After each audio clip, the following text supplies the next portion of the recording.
What's up, growers? Welcome to the garden, High Hopes Garden. I'm Amber Lalana, and thank you for joining me today.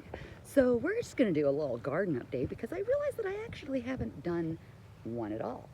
So let's show you what we've got going on. It is mid-July 2023, and we have some successes and we have some fails. And it's win, lose, or draw sometimes. So I'm here to show you our wins, our losses, and our draws, and our retries. This is our potato patch. It is on the far end of our yard, in kind of a half shade, half sun situation. And this is where we had potatoes a couple of years ago, and they did phenomenal. So we decided just to make this the potato patch. We have onions and garlic in the middle of them, and these are one of our wins. The potatoes are doing great. One of the things that I am learning this year is how to really take care and grow potatoes. So there will be a video, as with all of the things that I'm learning, that we are learning on the garden, at the garden. There's going to be some videos on how to do certain things, what not to do, and all that good stuff. So stay tuned for all these lovely little I failed and this is what I learned videos. Oh, there's a little frog. Hello, little toad. How you doing?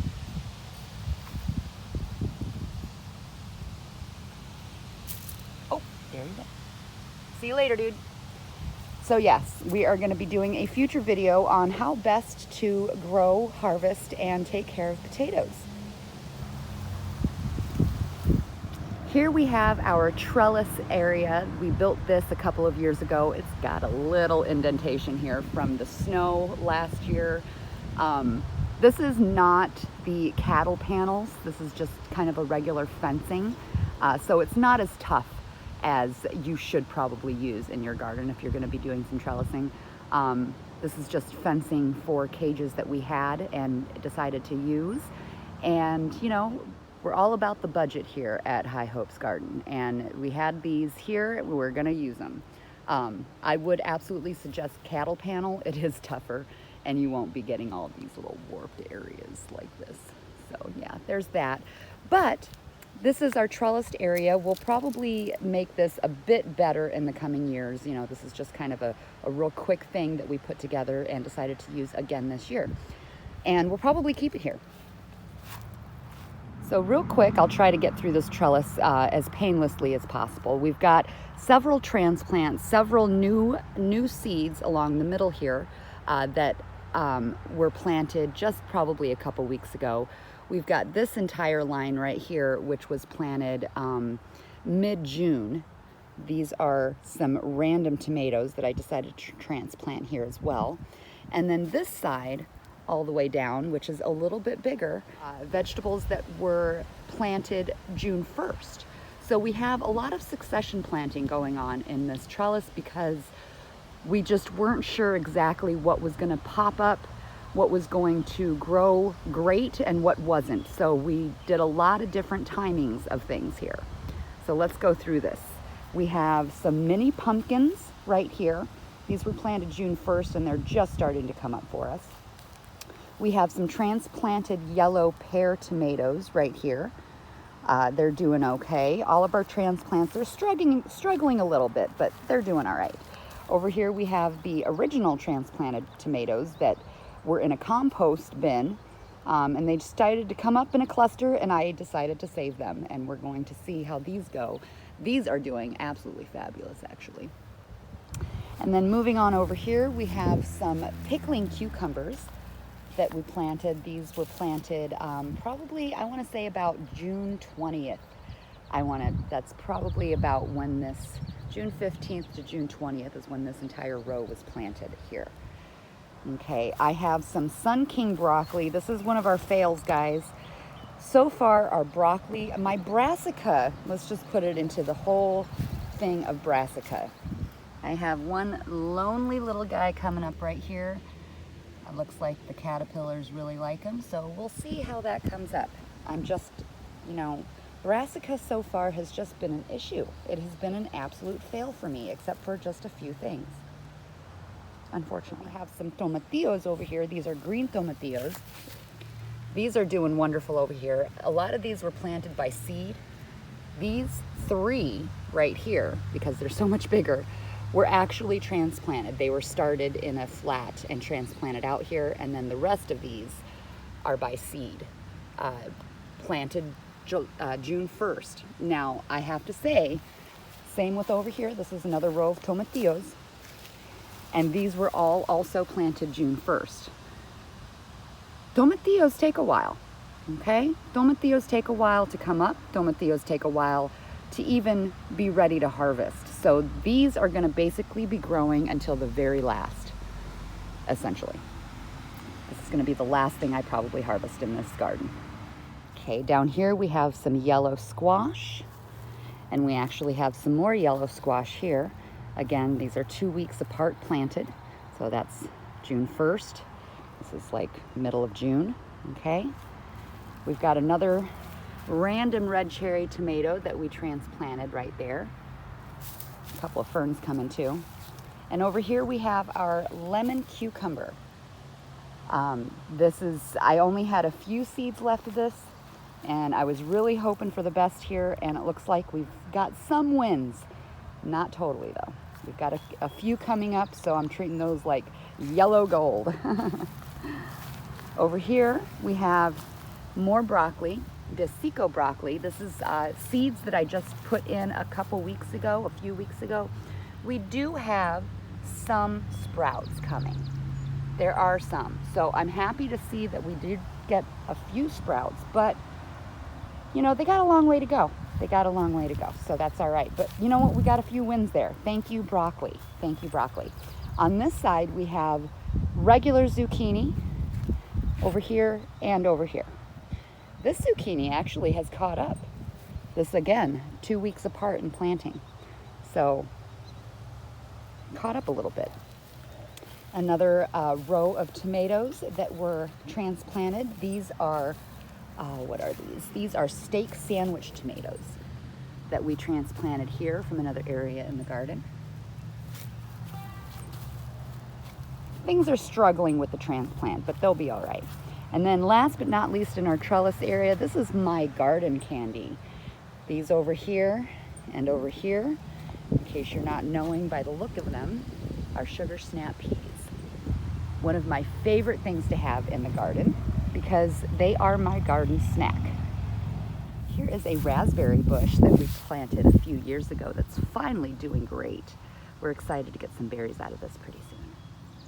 Over here in this bed we have our turnips. This is our plethora of turnips. We harvest these for salad greens, and we are patiently waiting for the delicious turnip to be harvestable this fall. We have this with one of our electroculture poles, and as you can see, they're doing pretty darn good around that electroculture pole. Yes, they are. So we have definitely fallen in love with turnips lately, so we decided to grow an entire bed of them.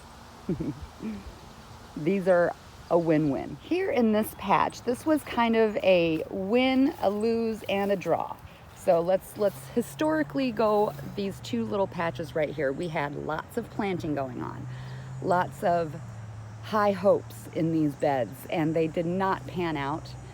Only a couple of things actually sprouted. So because we had tomatoes elsewhere in the yard that we wanted to make a little bit more accessible and a little bit more manageable for us, we decided to basically toss what was in here. Forget about it.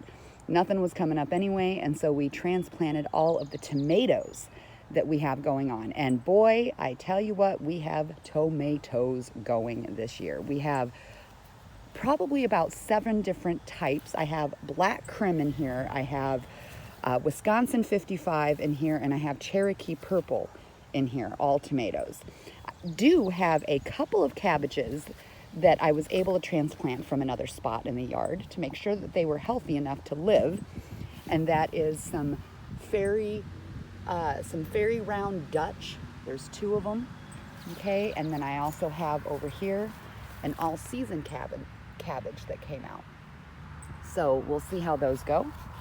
And then over here, we also have a couple of bell peppers that survived.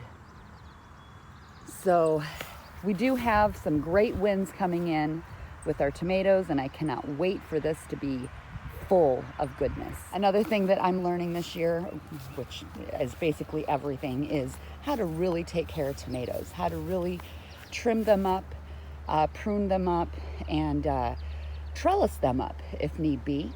So stay tuned for some tomato videos coming out pretty soon too, to show you what I've learned. Okay, over here we have our dragon's tail radish. I just got done harvesting a bunch of these. I might need to harvest a couple more, it looks like. And we have some more tomatoes. We've got some Martian Giants. We've got some, and some super sweet cherry. There we go. Martian Giant and super sweet cherry tomatoes over here. And we have our broccoli that is winning. This is one of our big wins in the garden.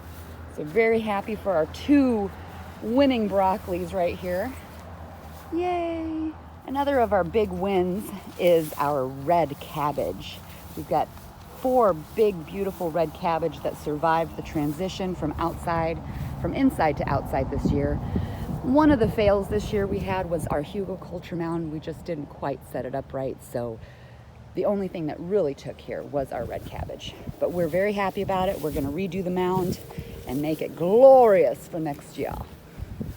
Over here is like, we'll call it our leafy area. We've got all kinds of lettuce going on here. We've got mustard greens. There was a lot of things that didn't come through, but we replanted some things. This is the compost area where all these random tomatoes are coming up. We added compost in here, and clearly, there's another one.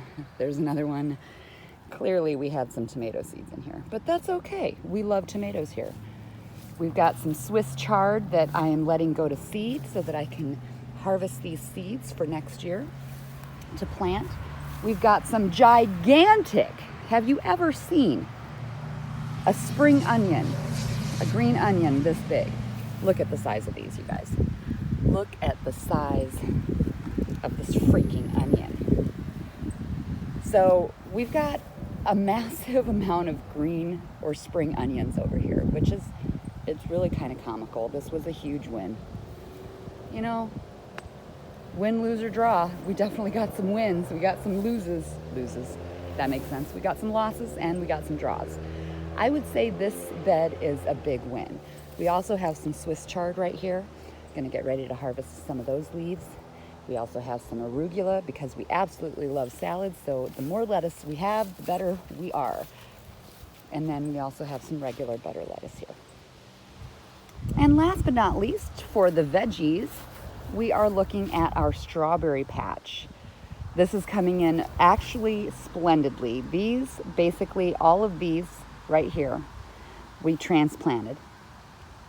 And then these right here, these 4, 1, 2, 3, 4, were from the store that we planted. We have a lot of different strawberry roots in here that have not come up yet, and we're high hoping that they're gonna come up next year. And then we also have some asparagus here. We got asparagus. I did learn that for intercropping and interplanting, asparagus is a really good thing to put with strawberries because asparagus has deep roots. Strawberries have shallow roots. So they kind of just grow well together. And then in here, which you'll see a lot of, is purslane. I'll do a video on purslane coming up because this is a powerhouse, what you may call weed, that is actually one of the most amazing things that you can eat, purslane. So stay tuned for that video. We'll talk a little bit more about purslane. Thank you, growers, for joining us today for the High Hopes Garden update. I appreciate you for coming by. Hit that like, hit that subscribe, share the love, especially if you want to see more going on in the garden, more learning, more trial and error, more of everything going on out here. So thank you so much, everybody, and I'll see you next time.